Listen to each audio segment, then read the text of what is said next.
Ang mga professional na rewinder, pagka yung magsusuot sila, pwede yan hindi na gumamit ng katulong na pantulak o pangkahig.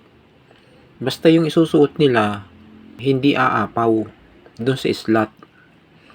Pero kung yan ay punong-puno, hindi pwedeng hindi mo gagamitan.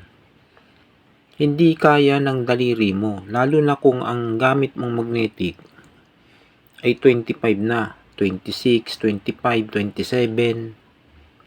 Nagre-rewind ka na halimbawa ng washing o kaya ng spin dry.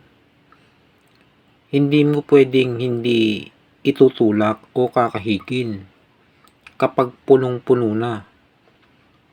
Hindi uubra yung daliri. Kaya kailangan mo na tulungan. Gagawin ba ng mga Indiano yan kung naisusuot nila ng maayos yung punong-puno? Hindi kasi lahat na nagre-rewind pare-pareho ng style o technique. Merong gumagamit, merong hindi. Itong tinuturo ko, gumamit ka o hindi, labas na ako doon. Ako gumagamit ako, minsan hindi, depende sa isusuot ko. Kung maluwag, bakit ako gagamit?